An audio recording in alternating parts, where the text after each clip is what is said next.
제 소개를 간단히 하면, 저는 사실 이렇게 청년 사역 전문가로 이렇게 오랫동안 사역하진 않았어요. 그러나 제가 그 대학 다닐 때 IVF라는 캠퍼스 선교 단체에서 훈련을 받은 적이 있고요.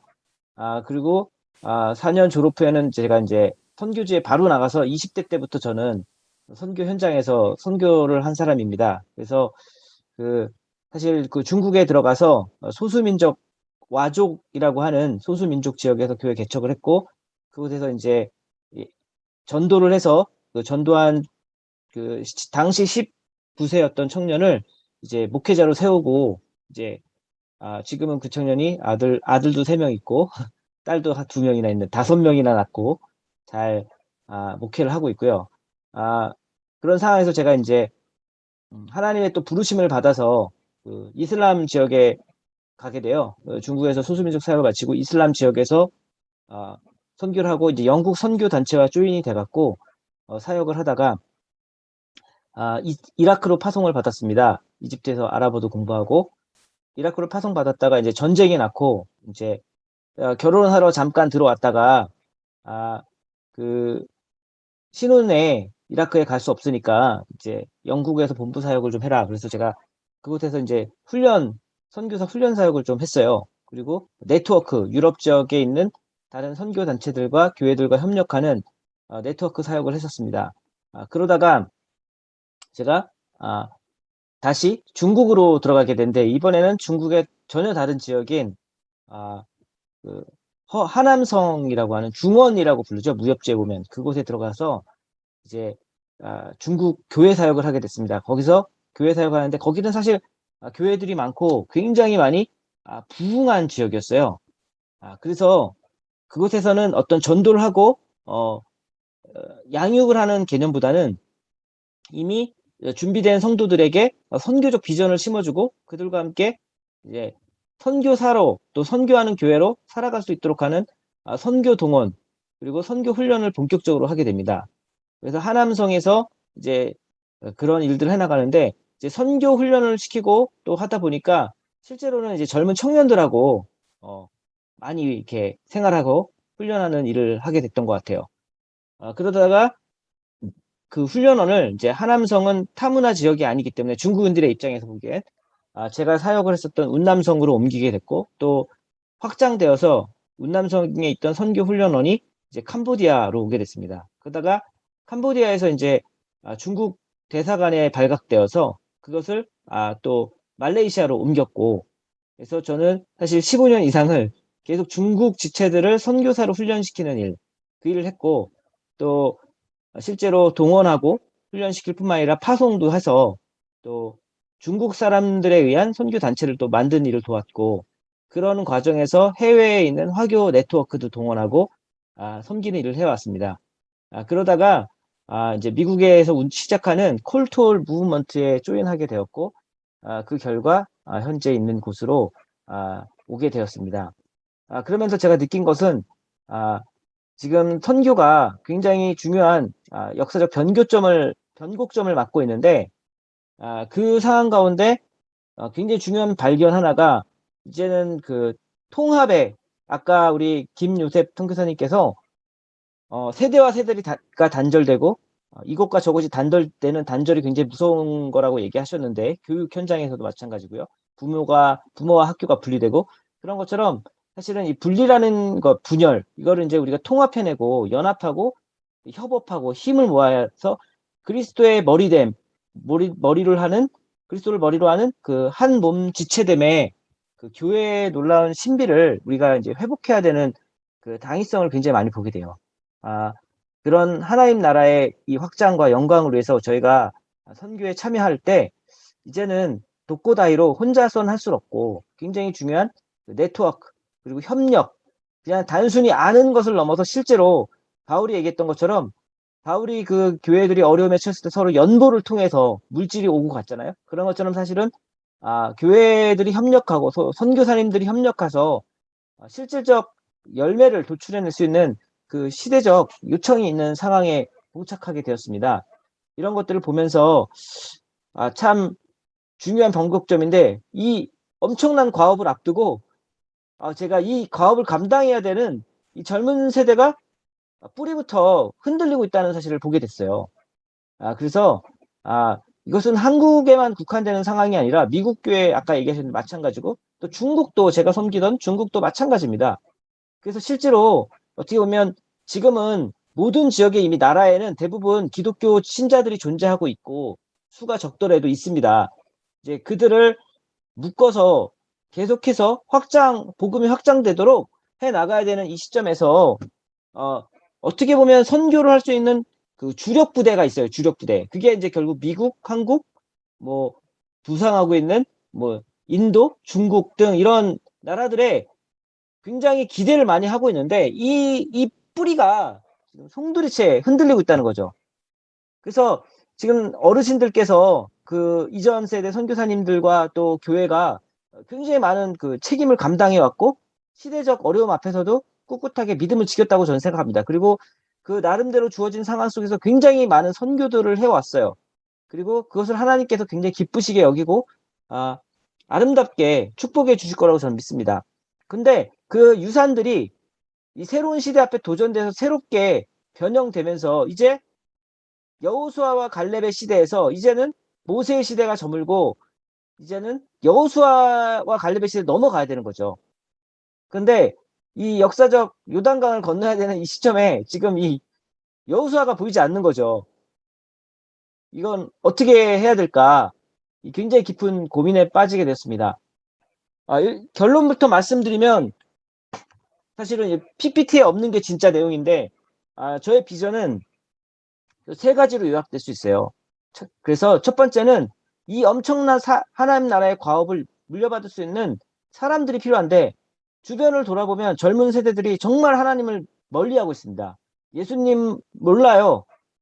은혜가 뭔지도 모르고 심지어는 교회 안에서조차 그 놀라운 복음의 깊이와 은혜와 감격 속에 사는 자들이 적습니다. 이때 굉장히 낙담이 되죠. 기도했습니다. 하나님, 이런 엄청난 시대적 가업을 앞두고 또 하나님의 기대가 있는데 우리 젊은 세대들은 어떻게 해야 됩니까? 기대했을 때 그 열왕기상 말씀이 떠올랐습니다. 엄청난 능력을 행했던 엘리야가 그 이세벨의 탄압을 피해 도망갔죠. 도망가서 굉장히 두려움과 낙담과 이런 좌절 속에 갈멜산에서 정말 엄청난 일을 행했음에도 불구하고 굉장히 쫄아 있었죠. 쉽게 말하면. 그때 하나님께서 세밀한 음성을 통해서 말씀하셨죠. 아직도 바알에게 무릎을 꿇지 않은 7천, 입맞추지도 아니한 7천이 있다. 너는 그들을 내가 준비해놨다는 것을 믿어라. 이 하나님의 말씀이 사실은 저에게 깊이 다가왔습니다. 그렇습니다. 제가 보지 못하고 또 듣지 못한다고 해서 하나님의 역사가 없는 건 아니죠. 분명히 하나님께서는 엘리야에게 그 참담했던 시대에도 그 바알에게 무릎 꿇지 않고 입맞추지 않은 7천을 준비하셨던 것처럼 분명히 하나님의 과업을 담당할 7천의 용사를 준비해 놨다고 저는 믿습니다. 그래서 어떻게 보면 제가 하려는 사역의 핵심 중에 하나는 그 7천을 찾는 거고 그 7천과 함께 동역을 하는 것입니다. 두 번째 비전은 교회사에서 굉장히 중요한 선교적 자치를 하는 진젠도르프 백작에 대한 것입니다. 진젠도르프 백작은 사실은 그 도망 온 그 모라비안 교도들을 따뜻하게 맞아줘서 그들이 신앙 생활을 할 수 있을 뿐만 아니라 더 나아가 선교적 공동체가 되고 24시간 릴레이 기도를 할 수 있는 터전을 만들어준 사람입니다. 지금 이 시대는 그렇게 정말 어떻게 보면 방황하고 있는 그 본질적 가치를 쫓고 있는 신앙인들에게 그런 터전을 만들어주고 그들이 하나님의 선교를 온전히 해나갈 수 있도록 도와줄 수 있는 보호자가 되어줄 수 있는 가이드가 되어줄 수 있는 보호막이 되어줄 수 있는 진젠도르프 백작과 같은 존재가 여실히 필요하다고 생각합니다. 저는 그래서 두 번째 기도 제목은 그 진젠도르프 백작을 만나고 싶은 것입니다. 세 번째는 이 모든 일에 제가 여태까지 저는 바울이라고 생각했습니다. 그러나 이 다음 세대 사역을 준비하면서 저는 선교 중국 사역을 할 때도 마찬가지였지만 제가 어쩌면 역사의 주인공이 아니라 바나바와 같은 역할이 될 수 있을 거라는 생각도 하게 되었습니다. 사실은 여기 계신 모든 분들에게 제가 이 주제를 갖고 들어온 거는 여러분들이 여태까지 다 바울로 그렇게 섬기고 바울처럼 역사를 쓰시면서 살아오셨다고 생각합니다. 그러나 이제 이 정말 다음 세대를 세우고 찾고 기르고 세우는 문제는 이제는 정말 우리가 바나바의 위치로 바뀌어야 되는 거대한 패러다임을 요구하는 사역이라고 생각합니다. 그래야지만 진짜 다음 세대에 사역할 바울이 나오는 거거든요. 그래서 세 번째 기도 제목은 제가 우리는 바나바가 되고 바울을 만나자.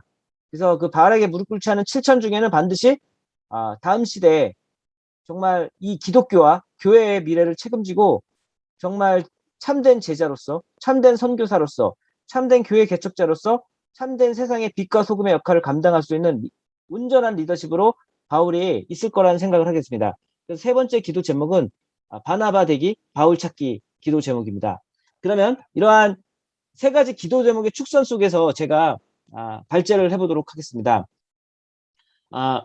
저는 그 제목을 일단은 한국 기독교 청년 사역의 현황 및 그에 대한 대책 및 실천 방향으로 잡았습니다. 근데 이거보다 좀 범위를 제한했어요. 일단 너무 광범위한 지역을 하기에는 모델 케이스로, 왜 한국이 그 핸드폰 같은 것도 만들면 그 테스팅 보드 역할을 하잖아요.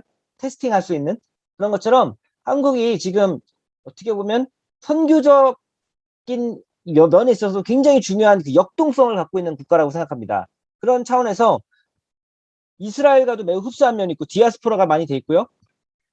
급격한 부흥도 경험해서 또 기독교의 문명의 꽃을 피우기도 했었던 나라입니다.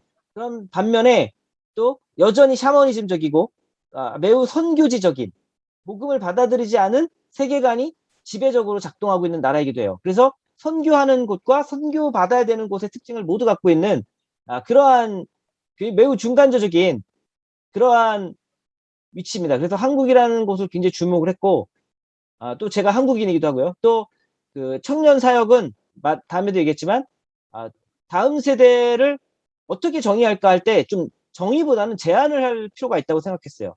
그래서 청년으로 이렇게 했습니다. 20대, 30대. 그래서 다음 세대 리더십을 기르기 위해 우리는 무엇을 어떻게 해야 하는가? 이게 사실은 굉장히 중요한 주제가 되겠습니다. 보시면 알겠지만 그 다음 세대는 단어를 제한했습니다. 다음 세대라는 표현할 때 범위를 좁히기 위해서 청년들을 주된 대상으로 설정했고 제가 주목한 거는 미드필드 강화론을 말하고 싶어요. 결국 다음 세대 사역의 핵심인 청년 사역을 왜 중요하냐면 청년층이 복음으로 변화되어 부흥이 될 때 그 파급 효과는 청년에만 머무는 것이 아니라 교회 전체, 하나님 나라 전체에 굉장한 역동성을 부여합니다. 그래서 그게 뭐 청소년과 어린이는 물론 장년들에게까지 광범위하고 강력하게 미칩니다. 그래서 저는 우선순위에 있어서 청년 사역이 굉장히 중요하다고 생각합니다. 잠깐 한국의 청년 사역의 배경과 흐름을 좀 보면 사실 1980년대 그 전도 있지만 캠퍼스 경배와 찬양사에 굉장히 시작되면서 캠퍼스 선교단체들이 시작되고 굉장히 활발하게 이제 움직이기 시작했어요. 물론 그 전부터 들어와서 활동을 했지만 90년대, 2000년대 초반까지 굉장히 한국 경제가 IMF 때까지 되게 아주 부흥했죠. 그리고 국가 경제가 성장하면서 또 나라 전반적인 분위기도 발전, 뭐 이런 맥락 속에 있었고 교회도 사실은 그 흐름 속에서 같이 갔던 것 같아요. 그래서 사실 그리고 가난을 딛고 우리나라가 선진국의 대열에 뛰게까지의 어떤 그 과정 속에서 교회의 역할이 사람들 속에서도 굉장히 좋게 이미지가 됐던 것 같고 뭐 사학 각종 그 사립학교들도 그렇고 여러 가지 면에서 병원 뭐 이런 초기의 선교사들이 한국에서 행했던 이런 것들이 열매를 맺으면서 사회적으로도 교회가 굉장히 사회에 대한 기여를 많이 하고 있다 이렇게 인정받는 분위기였습니다. 그 속에서 경배와 찬양 사역이 부흥했고 캠퍼스 선교단체는 아주 뭐 전성기를 맞이했죠. 그리고 파송 선교단체에는 정말 젊은이들이 마구마구 유입되고 있었습니다. 근데 이게 이제 IMF 지나면서 2000년대 접어들면 좀 둔화되고 또 그런 속에서 안티 크리스찬들이 굉장히 많이 활발을 치면서 교회에 대한 사회적 이미지가 굉장히 나빠지기 시작했어요. 그러면서 부흥하던 경배와 찬양 사역이 정체됐고 캠퍼스 선교단체가 약화됐으며 파송 선교단체도 굉장히 그 성장세가 둔화됐습니다. 2010년대 후반부터 현재까지는 청년 굉장히 지금 분위기가 안 좋아요. 예. 지금 교회에 대한 사회의 부정적 인식이 굉장히 심화되고 갈등이 심화되는데 이게 왜 중요하냐면 청년들이 교회에만 있지 않고 사회 속에서 영향을 굉장히 많이 받고 있다는 겁니다. 그래서 그 교회 다니는 것에 대해서 예수를 믿는 것에 대해서 굉장히 그 자신감이 없어요. 그러니까 내적으로 은혜를 경험하고 구원의 확신이 있는 친구들조차도 사회적 압박이 굉장히 심한 상황 가운데 있죠. 사실 경배와 찬양사역은 거의 몰락했다시피 할 정도고요. 몇몇이 명맥을 유지하고 있지만 되게 힘든 상태입니다. 그리고 캠퍼스 선교단체 또한 정말 많이 몰락했어요. 거의 학생들이 가지 않습니다, 이제. 뭐 한국의 가장 큰 CCC, IBF, 뭐 예수전도단, 조의선교회 이런 모든 단체들이 정말 너무나 어려움을 겪고 있습니다. 그리고 파송 선교단체는 이제 그동안 선교하셨던 선교사님들이 다 계시긴 해도 젊은 선교사들이 유입이 안 돼요. 노령화가 심각합니다. 그리고 이 지역교회들도 이제는 사실은 지역교회가 가장 그 최보루로서 이 모든 하나님 나라 운동의 중심 역할을 했었는데 뒷배 역할을 했었는데 이 지역교회 자체가 지금은 청년들이 감소하고 거의 없어지는 형태가 되어버렸습니다. 오늘날 위기에 처한 한국교회 청년사역은 요즘 한국 사회에서 청년 세대는 심각한 위기에 처해 있다고 한다. 안타깝게도 교회 내에서도 상황은 별반 다르지 않다. 한국 교회는 현재 청년들의 문제에 성실하게 응답하지 못하는 무기력함과 동시에 스스로 다음 세대를 잃어버리고 있는 위기에 처해 있다. 많은 청년들이 교회 내에서 자신들의 문제를 해결하지 못한 채 급격히 교회를 이탈하고 있습니다. 그럼 2021년 현재 청년들이 직면한 문제들은 뭐냐? 뭐 여전히 뭐 진로, 이성 문제, 경제적 어려움, 주거 문제, 사회적인 불안감, 중독 문제 등 굉장히 많은 이거 말고도 너무나 많은 문제들이 있죠. 근데 뭐 이런 문제들은 사실 늘 있어 왔어요, 청년들에게. 그러나 이런 문제들이 생각보다 더 크게 작동하고 있다는 거죠. 영적인 그리고 이런 경향들 속에서 영적인 문제보다는 현실적인 문제에 집착하는 경향이 있고요, 청년들이. 현실의 문제를 적극적으로 해결하기보다는 오히려 중독에 빠진, 특히 그 컴퓨터 중독, 게임 중독 굉장히 생각보다 심각합니다. 그래서 그리고 극단적 개인주의에 입각해서 공동체성이 파괴된 채 지금 굉장히 그 분리되어서 그 외로운 늑대처럼 그렇게 지내는 청년들이 너무나 많아요. 근데 사회에서만 이러는 게 아니라 교회에 있는 청년들도 상당히 이런 문제에 노출이 많이 돼 있다는 거죠. 심각한 상황입니다. 제가 이제 이러한 교회가 직면한 청년 위기에 대한 원인들을 살펴보니까 역시 세상의 도전이 굉장히 강력해지고 복잡한 양상으로 전개되고 있어요. 그리고 이러한 도전에 대해서 많은 수의 교회들이 적절한 대응책을 찾지 못하고 있는 거죠. 특별히 그 교회 리더십 분들이 안타깝게도 이제 이러한 새롭게 일어나고 있는 세대들에 대한 이해와 어떤 그들을 향한 에너지가 발산이 지금 많이 안 되고 있습니다. 안타깝게도요.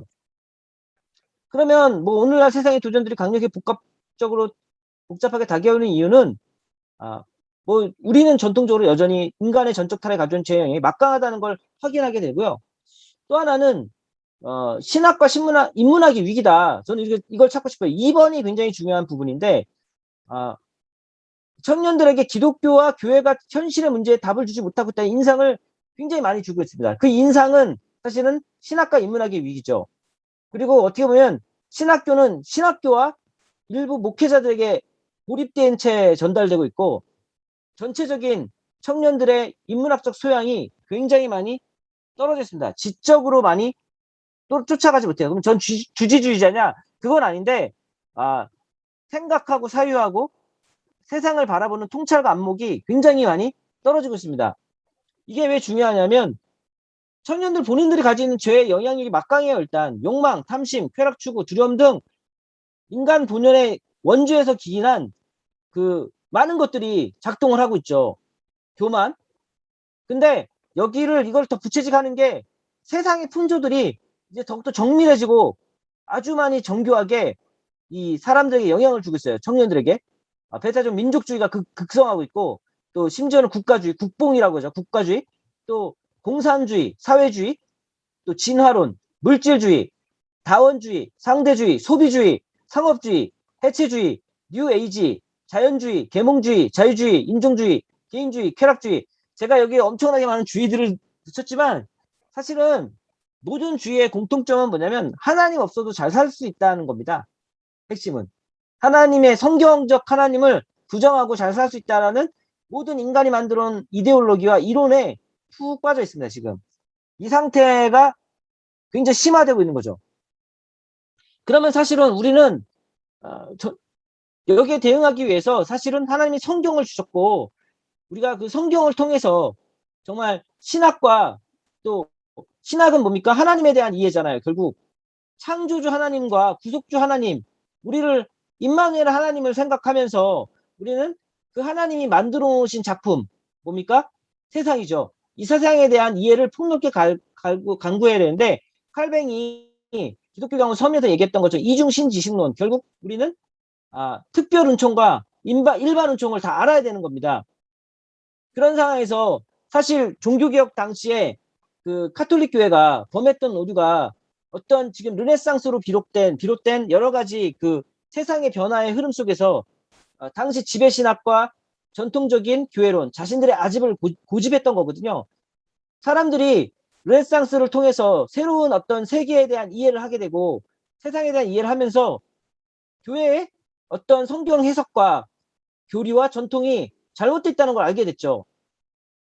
교회 안과 밖에서 그런 외침이 있었던 겁니다. 그러나 카톨릭 교회는 자신들의 교만으로 그걸 외면했죠. 결과적으로는 어떻습니까? 신학이 위기됐던 겁니다. 인문학이 소멸됐던 거예요. 그럴 때 칼뱅과 같은 종교개혁자들, 루터와 같은 종교개혁자들, 찌빙글 같은 종교개혁자들은 아니다. 우리가 다시 아드폰테, 옛적으로 돌아가서 하나님에 대한 올바른 이해와 그분이 만드신 세상에 대한 온전한 이해를 해야 된다. 라고 가르쳤던 거죠. 그래서 결국은 오늘날 이 신학과 인문학의 위기는 사실은 결국 우리 교과서로 주어진 성경 자체, 텍스트에 대한 이해가 신학교의 일부 공부 과목으로만 전락해버렸고 성도들에게 전달되지 않는다는 겁니다. 그리고 그 말씀을 갖고 어떻게 이 세상을 살아가야 되는지 컨텍스트에 대한 이해가 약화되는 거죠. 말씀이 세상 속으로 들어왔는데 빛이 세상 어둠 가운데 왔는데 어둠이 그 빛을 알아보지 못하는 그 상황에서 우리는 주의 말씀을 맡은 자로서 저희가 참된 빛을 어둠 가운데 올바로 전달하고 이 어둠이 어떻게 빛에 비출 수 있을지를 우리는 더욱더 깊은 성찰과 통찰을 통해서 발견하고 실천해야 된다고 생각합니다. 이걸 좀 구체적으로 보면 신학적인 보면 본질에 대한 결국 신론, 인신론, 하나님에 대한 이해와 성찰이 일반 성도들 차원에서 너무나 약화되고 있다는 거죠. 목회자들, 신학도들은 뭐 공부 열심히 할 수 있겠지만 일반 성도들에게 그것들이 잘 전달이 안 되고 있습니다. 특히 여기서 말하는 일반 성도는 계속 얘기지만 청년들입니다. 청년들은 하나님에 대한 지식과 하나님을 인식하는 그 레벨이 너무 낮아요. 그러다 보니까 당연히 내가 누구인지 모르고 구원론, 어떻게 우리가 예수님으로부터 은혜를 받아 구원을 받았는지 모릅니다. 그러다 보니까 왜 우리가 모여야 되고 어떻게 우리가 신앙생활을 해야 되며 어떻게 우리가 하나님 백성이 되어서 하나님의 선교에 참여해야 되는지 하나님께 순종해야 되는지에 대한 본질적 질문들이 다 사라지고 있어요. 청년들 안에. 그래서 철저한 우리가 죄인이고 오직 하나님의 긍휼, 예수님의 은혜로만 우리가 그 십자가의 대속과 죽으심과 부활과 고난을 통해서만 우리가 은혜를 통해서 구원받고 있다는 이 부분이 근본적으로 다 공격받고 있는 것이죠. 그러다 보니까 통합된 존재에서 개인과 공동체가 사라지고 분열된 자와 분열된 공동체만 존재하고 있는 상황입니다. 여기에는 자유주의 신학이 득세하면서 성경 자체에 대한 권위를 훼손시켰고 인본주의에 입각한 만들어진 신, 결국 인간의 지혜로 짜놓은 인본주의적 신학이 득세하고 있는 상황. 또 보수 신학은 고립되고 있습니다. 너무나 문자주기적으로 해석하고 사변화된 신학을 고집하면서 살아있는 신학으로 성도들에게 다가가고 있지 못하죠. 청년들에게 다가가고 있지 못합니다. 일부 청년들은 또 열광주의에 흥분하고 있어요. 그래서 이 열광주의의 특징, 성령운동, 여러 가지 성령운동이 좋은 면도 있지만 일부 열광주의자들이 하는 성경운동은 그 양태를 가만히 분석해보면 성경의 특정 부분만을 강조합니다. 결국 성경에 대한 통전적 이해, 토타 스크립트라가 약화됐기 때문에 신앙의 균형이 상실된 그런 쪽으로 가고 있는 거죠. 결과적으로 하나님의 선교에 참여하지 않는 하나님 백성들이 양산되고 있습니다. 말씀이 육신이 되어 세상 속으로 들어오셨는데 우리는 이 세상에 대해 얼마나 관심을 갖고 있으며 또 이해하고 있을까요? 결국 선교에 참여하는 것은 성령을 따라 시간적, 공간적, 영적 경계를 넘는 것인데 지금 이 부분까지 나아가고 있지 못하고 있는 것입니다. 젊은이들에게는 이게 너무나 어려운 얘기가 돼버리고 있어요. 인문학적으로도 보면 결국 역사의식을 가르치지 않는 거죠. 역사를 안 가르쳐요. 기독교적 시대정신이 실종됐습니다. 신채호 선생님께서 일제의 나라를 빼앗긴 상황에서 뭐라고 얘기했습니까? 역사를 잊은 민족에 미래는 없다고 했는데 지금 저희가 그렇게 돼가고 있는 것 같습니다. 너무나 안타깝죠. 공간 이해에 약합니다. 전부 다 성을 쌓고 있어요. 만리장성 쌓고 있고 내가 하나님이 우리를 이 땅 가운데 나그네로 보내셨고 우리를 순례자의 길에 초대하셨다는 이 신학이 사라지고 있습니다. 청년들에게. 그래서 결과적으로 뭡니까? 성공 이데올로기에 빠르지고 여기 있는 이곳에 내가 입신양명하고 살아야 된다라는 그 가치체계에 몰입해서 살아가고 있죠. 구원과 복의 근원됨이 떠남을 순정했던 아브라함부터 시작되었음을 망각한 세대가 양산되고 있는 것입니다. 결국 자신들만의 성과 바벨탑을 쌓았던 가인의 후예로 살아가는 것이죠. 여여 주권, 하나님의 모든 피조 세계가 다 하나님의 주권에 아래 있다는 것을 거부하는 것입니다. 회사 나가면 세상 속에서는 하나님과 상관없이 살아도 된다라고 하는 아주 잘못된 이원론적 생각이 있죠. 세상을 전체를 운영하고 계시는 하나님의 경륜을 무시하는 겁니다. 하나님의 통치 영역을 축소시켜 복음을 심각하게 왜곡하고 있습니다. 이런 속에서 저는 다시금 신학과 인문학을 재정립해야 된다. 세 가지를 말하고 싶습니다. 다시 성경 속으로 가야 되고요. 통합적 신학함을 해야 된다. 그리고 다시 세상 속으로 다시 들어가야 된다. 이 말은 성경 속으로 들어가서 성경 밖으로 나왔다가 다시 세상 속으로 들어가야 된다는 거죠. 그래서 결국 적극적 제자도로 이걸 실천해야 된다. 신학과 인문학을 재정립해서 이 재정된 신학과 인문학을 제자도로 적극 실천해야 되는데 결국 그들에게 복음을 전하고 신앙의 본질을 추구하도록 하고 통합적 신학함, 하나님 나라의 영향력 구조를 만들어가고 결국 그들에게 비전과 안목, 분별력 가져 행동력과 순종을 가르쳐야 됩니다. 그러면 하나씩 볼까요? 다시 성경 속으로 간다는 건 뭡니까? 오직 성경의 그 솔라 스크립트를 회복하는 겁니다. 성경의 권위를 회복하고 성경을 전체적으로 이해하며 우리가 계시 의존적 사상, 이거는 저희 뭐 합신 설립자이신 박은선 박사님께서도 얘기를 하셨던 부분이죠. 자유주의 신학을 극복하고 하나님의 계시로서 성경을 인정하는 인본주의를 극복하고 신본주의를 회복하는 게 굉장히 중요하다 할 수 있겠습니다. 통합적 신학함은 결국에는 연구, 공부, 가르치고 살아내야 된다. 이게 통합돼야 된다는 거죠. 연구만 하고 공부만 하면 안 되고 그것을 또 실제로 가르칠 수 있어야 돼요. 그러려면 살아내야 되는 거죠. 결국 그래서 가르침은 특별히 그 제자도 배우고 가르치는 거죠. 그리고 결국 이거는 살아내는 것을 통해서 선교에 참여하게 되는 것입니다. 그리고 이것들은 개인적 차원으로 하는 게 아니라 개인과 공동체 차원 모두에서 진행돼야 되는 거죠. 그리고 이 개인과 공동체는 우주적 교회로서 그리스도를 머리로 한 그리스도께 속한 몸으로서의 이 의식을 갖고 실행되는 것입니다. 그래서 우리는 다시 세상 속으로 가야 되죠. 성경 중심적 통합적 신학하는 자들은 다시 세상 속으로 들어가 하나님의 선교에 참여해야 된다. 하나님 모든 피조세계 열방을 향한 복음을 전파해야 되고 다음 세대를 향한 신앙의 전승을 이거는 우리의 옵션이 아니라 무조건 해야 되는 거라고 생각합니다. 이 무조건을 깨닫는 과정이 되게 중요한 거죠. 그럼 제자도를 제가 정리를 해봤습니다. 우리는 그들이 다시 성경 속으로 들어와 창조주여 구원자이시며 임마누엘 하신 하나님을 만나서 하나님과 사귐을 얘기하고요. 통합적 신학함을 통해 다시 세상 속에 살아가는 존재가 되도록 그들에게 본을 보리고 가르쳐야 된다. 이것이 제자도입니다. 이것이 제가 그동안 20년 가까이 사역하면서 깨달은 제자도의 본질이고요. 제자도는 그들에게 복음을 전하는 것을 전제합니다. 성경이 말하는 예수를 믿어야 구원받는 하나님의 백성이 되는 것이죠. 제자도는 신앙의 본질을 추구합니다. 하나님의 의중과 심중을 헤아려 그분의 사귐과의 통해 즉 그분을 예배하며 찬양하며 그분의 성교에 참여하는 것이죠. 임재와 동행이 굉장히 중요합니다. 제자도는 통합적 신학함입니다. 하나님을 아는 지식이 하나님을 경험하는 삶과 통합되도록 가르치는 것입니다. 또 제자도는 우주적 교회를 이해하며 하나님 나라의 영향력을 확대하는 구조를 만들어낸다는 걸 이해하는 것이죠. 그래서 이건 곧 주님의 몸된 교회로서의 공동체를 이해하는 개인들이 연대하는 구조이고 가정과 지역교회, 소그룹 및 선교단체 등의 모든 파라처치 구조들을 다 우주적 교회의 일원으로 받아들이는 것을 의미합니다. 제자도는 그들이 청년일 때 함양해야 할 비전, 안목, 분별력까지 그리고 행동력과 순종을 배우고 익히도록 하는 것입니다. 지금 청년들에게 비전이 없고 안목이 없어요. 분별력과 지혜가 없고 행동력이 순종이 없다. 그래서 없다는 건 완전히 없다는 건 아니죠.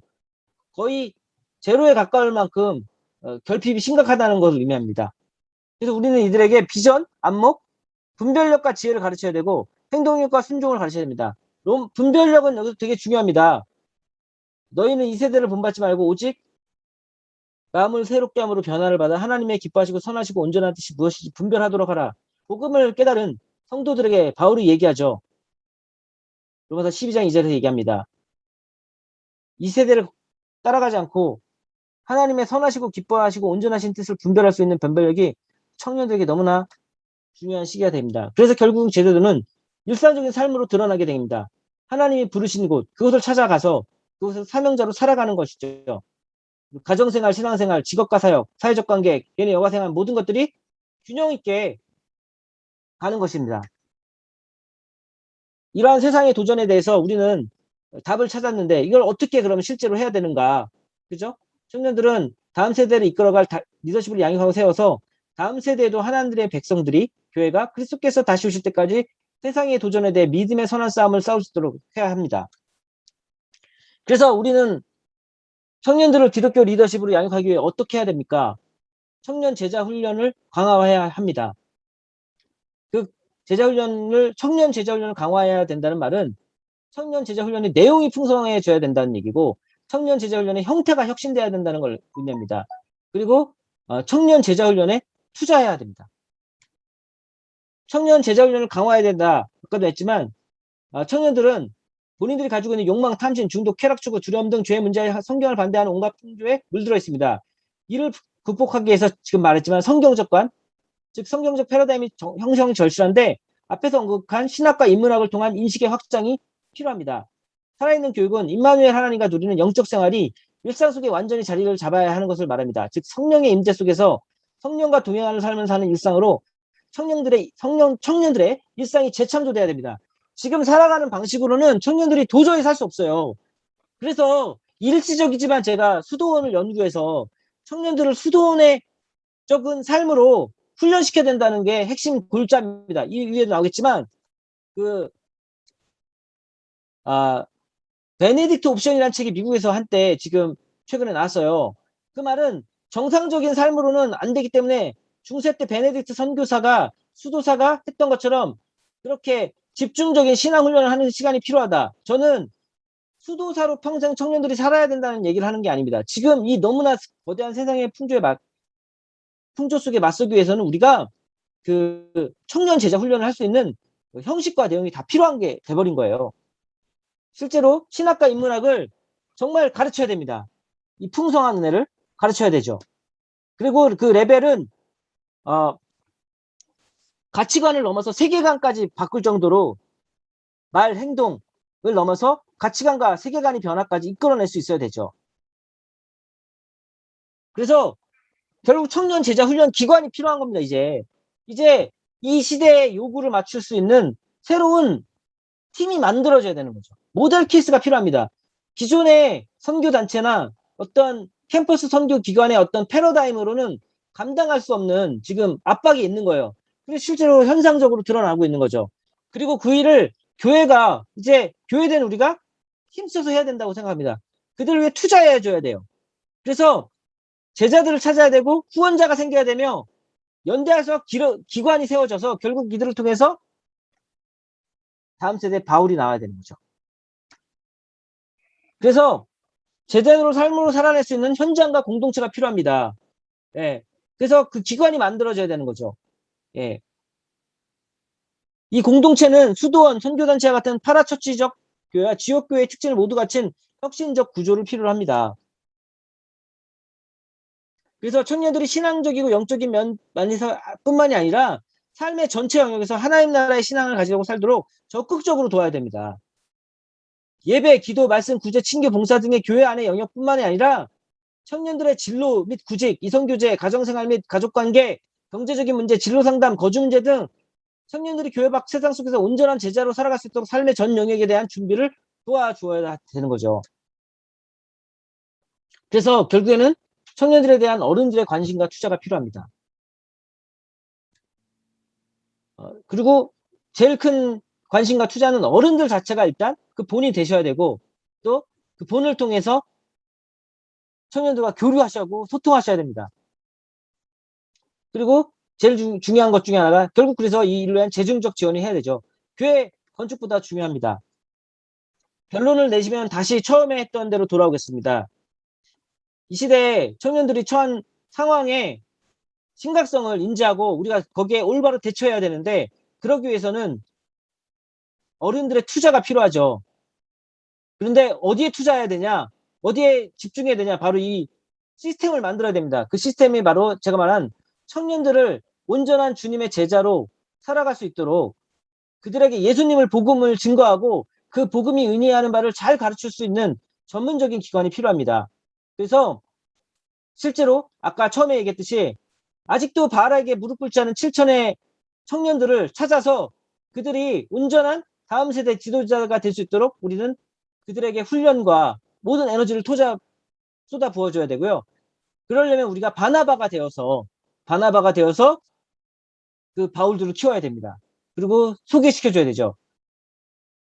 그리고 저는 지금도 그 일을 함께 할 수 있는 진젠도르프 백작을 찾고 있습니다. 참고로 그래서 제가 여러분들에게 이 시급성, 중요성을 갖고 뭐 중요한데 시급하지 않은 문제도 아니고요. 시급한데 하지 않은 문제가 아닙니다. 이거는 매우 시급하고 매우 중요한 문제입니다. 여러분, 당장 5년 후에 한국 교회의 미래, 미국 교회 미래를, 세계 교회 미래를 한번 생각해 보신 적이 있으세요? 10년 후. 제가 한국 신촌에서 충격적인 얘기를 들었습니다. 현재까지는 크리스찬이 3%래요. 신촌에 있는 대학가에 있는 청년들이 나 크리스찬입니다라고 얘기하는 비율이 3% 미만입니다. 근데 놀라운 사실은 커밍아웃, 나 기독교인이고 예수 잘 믿는다고 얘기하는 비율은 1%도 되지 않는다는 거예요. 그래서 미국의 IMB가 남침내 교단 선교부에서는 한국 대학가를 다시금 공식적인 선교지로 재지정하고 선교사들을 파송하기 시작했습니다. 여기는 지금 미전도 종족이 되어버린 거예요. 여러분, 하나님 앞에서 우리가 고민해야 됩니다. 하나님께서 너희들은 부흥을 경험했고 은혜를 알았는데 너희들 다음 세대에는 무엇을 물려주고 왔니라고 얘기하시면 지금 우리는 무엇을 말할 수 있을까요? 저는 감히 제안합니다. 그래서 우리가 힘을 모아서 청년 제자 훈련을 할 수 있는 기관, 우리가 지금까지 배우고 쌓았던 모든 경험과 경륜과 에너지를 모아서 다음 세대를 위해 쏟아 부어야 된다고 생각합니다. 여러분, 선교지에서 다들 너무나 수고하시고 너무나 아름다운 열매를 맺으시면 사역하고 계실 줄 아는데 그 선교지의 10년은 어떻게 될지 다시금 고민해 보셔야 되지 않겠습니까? 그런 의미에서도 다음 세대를 키우고 그들을 바울로 만들어 나가는 것은 너무나 중요한 거죠. 그런 의미에서 디모데, 바울이 결국에는 모든 사역의 종착점이 결국 디모데로 귀결됐다는 사실을 우리는 성경에서 다시 한번 기억할 필요가 있는 것 같습니다. 사랑하는 선교사님들, 이렇게 너무나 귀한 분들 알게 돼서 감사하고요. 또 이렇게 부족한 종의 이야기를 끝까지 들어주셔서 너무나 감사합니다. 저의 발제는 여기서 마치도록 하겠습니다. 감사합니다. 기도하시겠습니다. 하나님 아버지, 부족한 종이 너무나 귀한 분들 앞에서 입술을 열어 비전을 나누었습니다. 근데 이 비전은 저에게 주신 하나님의 마음이기에 용기를 내어 고백하였습니다. 하나님 아버지, 이 시대에 우리가 어떻게 하나님의 뜻에 끝까지 순종할 수 있을까요? 하나님, 모세가 너무나 위대한 삶을 살았지만 결국 그가 가나안을 갈 수는 없었습니다. 하지만 그는 하나님 앞에 인정받았고 후대인 여호수아를 세웠습니다. 하나님 아버지, 바울, 그 위대한 사도 바울이 눈물을 흘리며 그의 후임자였던 디모데에게 편지를 썼죠. 하나님, 이 시대에 우리가 이제 다시금 우리가 누렸던 것들을 정리하고 그것을 물려줄 다음 세대를 찾을 수 있도록 아비의 세대가 끝 마지막에 남길 수 있는 최대의 작업을 할 수 있도록 우리를 기름 부어 주시고 격려해 주시고 힘을 주시옵소서. 이제 우리가 충성하였음을 끝까지 충성함으로 다시금 하나님 앞에 보이길 소망하고 이것이 우리를 향한 하나님의 강력한 뜻일 줄로 믿습니다. 여기 계신 선교사님들, 목사님들을 한 분 한 분을 진심으로 축복하며 이분들의 모세됨과 헌신을 다시금 감사하며 살아계신 예수님의 이름으로 축복하며 기도합니다. 감사합니다.